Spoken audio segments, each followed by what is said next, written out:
Wayne Allen Root, welcome again to the Bill Cunningham Show. Explain your thesis, which I think makes a lot of sense. The super rich have joined with the Obamas of the world, and they have become great redistribution believers and promoters. When you talk about Obama, do you have any idea how wealthy Obama is now and how wealthy he's going to be the moment he walks out of the White House? Yet he talks all day long about how much he dislikes the rich. He wants to punish them. He resents them. Bill and Hillary Clinton, they left the White House broke and deeply in debt and legal fees. Now they're worth $80 million.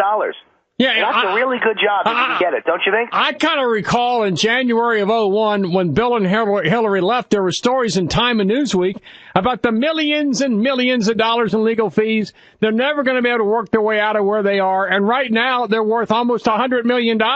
And probably Hillary will sign some sort of $25 million deal after she resigns as Secretary of State. She's going to get even richer. Well, and don't forget they took the furniture on the way out of the White House. Don't forget that one. I don't know if anybody remembers that, but it was a big story in its day. But all these years later, everyone loves Hillary. The polls show they love her to be the next president. But meanwhile, Bill and Hillary on the way out the door sabotaged for the incoming Republican president a lot of the important stuff inside the White House and the media room, and also took with them furniture that didn't belong to them. I wonder if anybody remembers that. But anyway, I digress. Let's go to Al Gore. He's worth almost $1 billion. He makes the Clintons, his old bosses, look like pikers.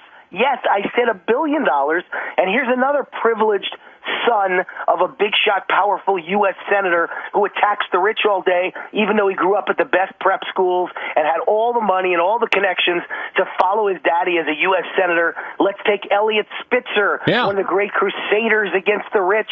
How many of you out there know that Eliot Spitzer's father is literally a billionaire real estate owner in Fifth Avenue in New York City, the single most exclusive address in the world? He owns something like half the buildings on Fifth Avenue.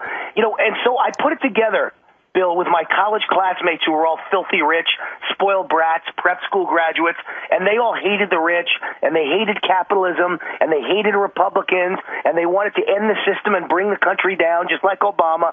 And I finally realized they're all guilty. That's what they all have in common.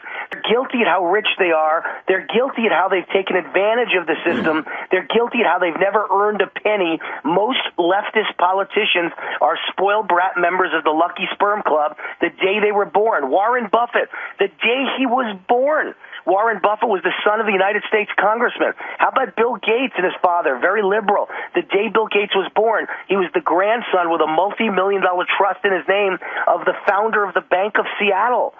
These people are born with silver, so the rich keep getting richer, and they keep giving their money to Barack Obama and to socialists and leftists like him, and the upper middle class is getting wiped out, and I think it's a plan, Bill. I think the goal is to turn America into Mexico. They want the poor, and they want nothing else, and the super rich, and nothing in between, and that's where we're headed. They're wiping out the middle class and the upper middle class and the small business owner, because that's who gives all the contributions to conservative politicians, and they want to end that.